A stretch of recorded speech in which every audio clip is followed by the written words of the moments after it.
I am Jody Myciak, and I decided to pop on here today. I wanted to say hi. I haven't been live on here for a little while, so I thought I'd do a little sharing. And I also have a fun announcement. So if you are live or if you're just watching this later, please stay to the end. I have a really fun thing I'm really passionate about, and I just really hope you'll benefit from it, because this is just something that I think will really just really help the world that we're in right now today. So if you don't know me, or you just see my face maybe in your news feeds here and there, I'm an empowered mothering coach. So I really help moms move through mommy guilt. So I wanted to kind of share today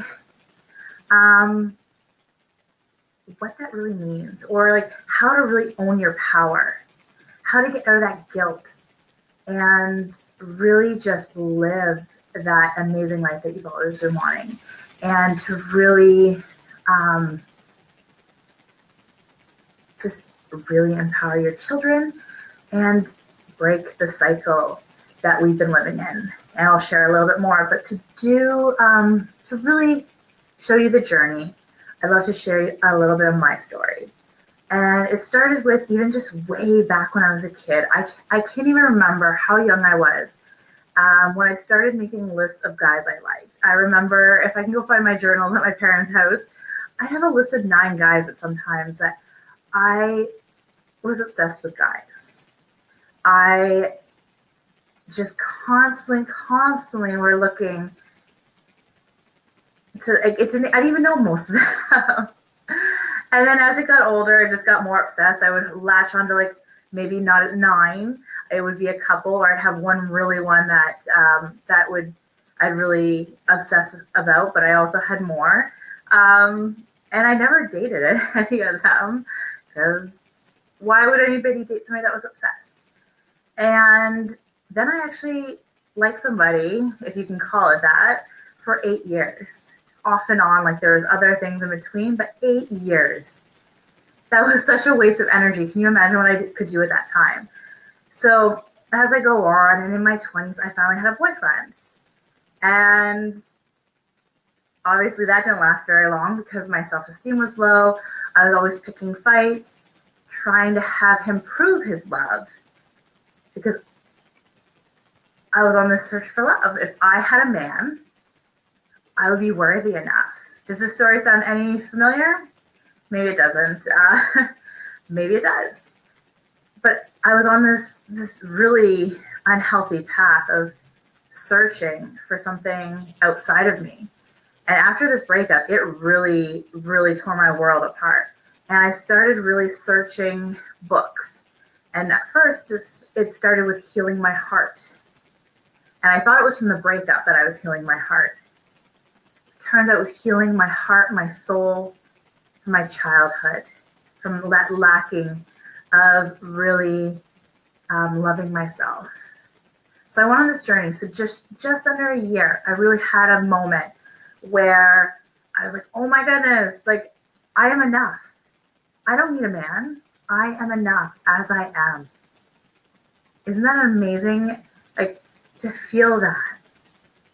And to just really have that energy is really owning your power. When you don't need anything outside of yourself to make you happy, to know that you're enough, it is this really magical thing, and really powerful. And that's why I share it with you. So a week after I had this aha moment in my life, I actually met my husband. Now this is over 9 years ago now. And we now are married and have 2 children. And that, you would think, would be where the story ended, right? I love myself enough, and I met the man of my dreams. You would think so. Well, what I discovered in the past little while, about 2 years now, is that self-love is an amazing foundation for everything, for relationships, for your job. When you know you're worthy enough, you go after those big jobs. You don't live small. and you really take time for you, so you're not stressed out as much. You take self-care, and you really love who you are, so you stop, over exercising. I'm not saying don't exercise, because that is a love thing too, but there's like a fine line sometimes. But we won't get into that. But like, foundation is self-love. So I had that, and I literally manifested the man of my dreams that I had like been saying affirmations forever. Like, just all of a sudden, the week after, I had my aha moment that I was enough. And I wasn't searching. It took him a little while to like actually break through. I was just so excited that I love myself enough that I was worthy enough that I just didn't even think about relationships at the time. But then let's fast forward. And so, every relationship has its ups and downs. We're really trying to figure out each other. And then we were finally getting married. And I actually was meditating because I was just overwhelmed. I had different jobs, I had different areas. My life still wasn't where I wanted to be. I was just always pulled in different directions. But that need to please people definitely was going away, which was amazing. And I was meditating because I'm like, well, I think I had 3 jobs at the time. I was like, how can I put this all together? I really want to help women. And I was actually meditating to Hay House Radio, and it was back-to-back meditations. And in the half-hour mark, they played an ad. And that ad was actually a school for coaching. And the moment I heard it, what they stood for, I was like, in my gut, I knew that I needed to be a part of this to help other women. So just like the self-love, where I thought I was healing my broken heart from a relationship, I was actually healing my soul, my heart, my childhood, from that love that I just didn't feel as a child. I'm not saying my parents didn't love me, but we only get what our parents know. And I'll explain a little bit more about that in a minute.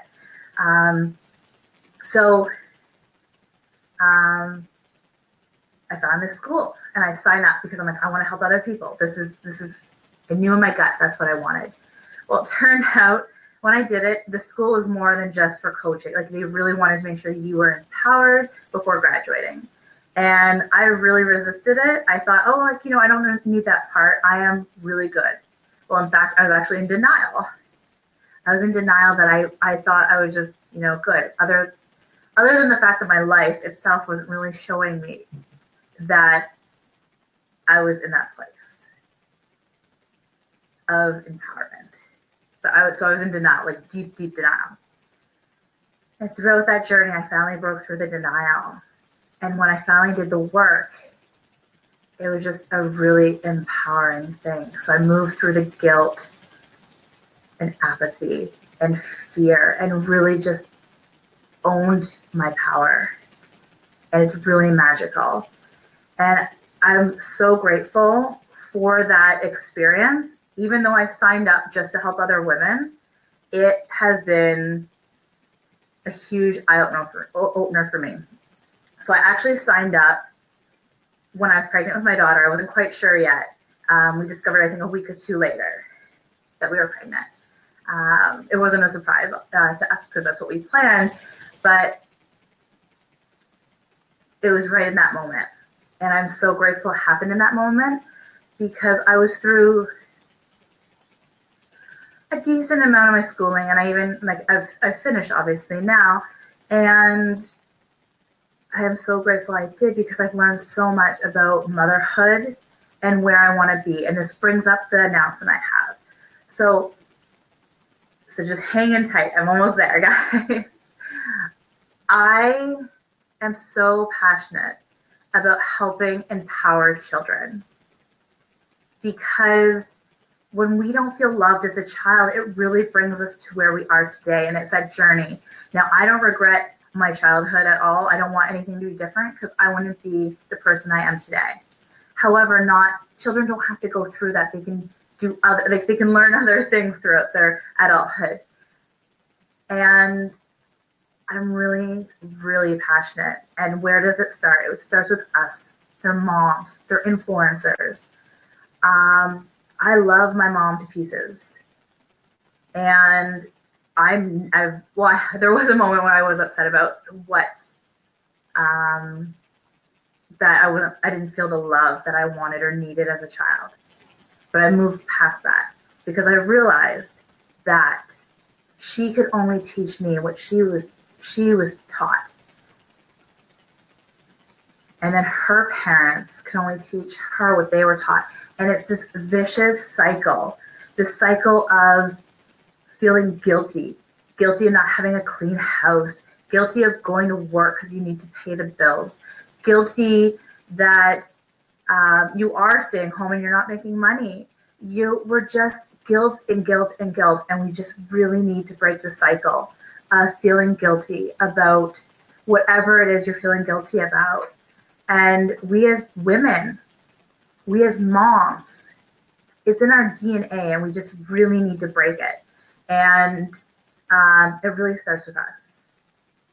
It starts with us. The moment we make that decision to move through the mommy guilt and to get to empowered mothering, a place of just like knowing who you are, being present with your children because you know that whatever needs to get done will get done later, and just having this life that you really want, that you're not always stressed about what are other people thinking of me. Oh, have I offended somebody?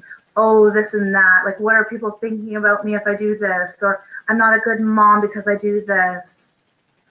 There's article after article making you feel guilty too. I did some research a while back, and it's like, no wonder we as moms have mommy guilt. It's everywhere. Like, TV is so bad for you, like study after study. Well, sometimes you just need to have that so you can have a break. And it's okay. So it's really moving through this guilt, this mommy guilt, and getting to this place of something so much more, owning your power so you can show your kids that you're enough. I remember when I was in my 20s and I said I love you out loud, and it felt so foreign.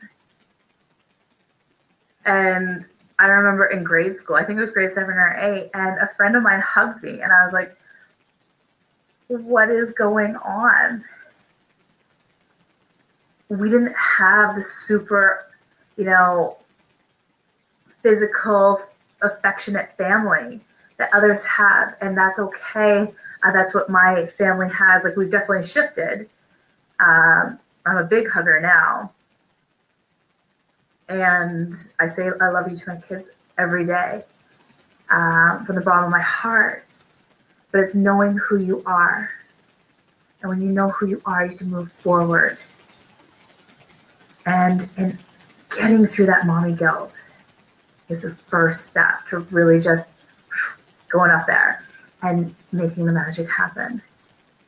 So hopefully I didn't come along too angry, because I'm just so frustrated with how the cycle has not been stopped yet. It's getting better, but like even just over 100 years ago, we couldn't vote. Just over 40 years ago, we couldn't have mortgages as women. It hasn't been that long ago that we've been seen as people. 100 years. It's slowly starting, but it really starts with us. So to really just help you out and really just get your feet wet, I have decided to do a coaching event every second and fourth Monday of the month. And it's absolutely free, no strings attached. Just come, get coached, share, vent, tell me what your mommy guilt is, and we can move you through the guilt, the frustrations, the overwhelm, the failures, feeling like a failure. I don't want you to feel like that anymore. When you feel like a failure, then you're not coming from that place of empowered mothering, and you can't, I know you love your kids. That's without a doubt. And it's just really being empowered so you can bring that love really through, and just love them to pieces, know who you are. And when you love yourself, when you know what direction you want to walk in, and you just see things in a different light. Things are different. And that is why I'm doing this. I'm opening up the lines. You can do it by phone or via web call. So this can be anywhere in the world you can be, and it will be next. I had one in the summer, and I wasn't sure if I was going to continue it, but I really need to offer this to you. I do coffee chats on Thursday in a club a Facebook group that you're more than welcome to do too. And if you need that, just please reach out to me. But I want a resource where you can actually talk to me, not just type it in. I want you to have I want you to be able to have a conversation. So I'm calling it Conversations with Jody. And you can jump on the phone. There's different local members, and it's pretty easy and able to get to. So next Thursday at 2 p.m. Eastern, I'm going to be getting on the phones. I'm going to try and keep it no more than an hour, and it will really depend on how many people are there and how many people are willing to share and talk. It could be between a half hour to an hour. So I really encourage you to jump on if you're feeling any of those things I mentioned, failure, mommy guilt, the whole cleaning the house. I've been there. I remember when my daughter was born, and I was like, oh my goodness, people are coming over. I need to clean up the house. Everything had to be in its place. Well, now that I have kid number 2, and I've definitely gone through this journey, I'm like, who cares? I'd rather spend time with my kids. If somebody's going to judge me about my house, let them judge me. That's really their business, not mine. So we need to get past feeling like we need to prove ourselves to others. You're enough. You just need to prove yourself to yourself. It's that simple, and everything else will just fall to the wayside. And trust, like I've worn masks. Like most of my teenage 20s, I wore a mask, and it's exhausting. So if you are trying to be that perfectionist, the mom that does everything, that signs up for everything because you're worried about what people think, please join me. Now, if you're doing it because you love to do it, that's fine. But it's checking that in and why you're doing what you're doing. For other people, people pleasing, or are you doing it because you love to do it and that's who you are? Please join me for the conversation. The link will be below this video. And I really, really hope to see you and talk to you. Again, no strings attached, just reaching out because this needs to happen in our world. Our children are our next generation. If we don't stop the mommy guilt now, it's just going to continue. I hope you enjoyed this, and I look forward to seeing you on next Thursday or sometime sooner. Have a beautiful day. Bye for now.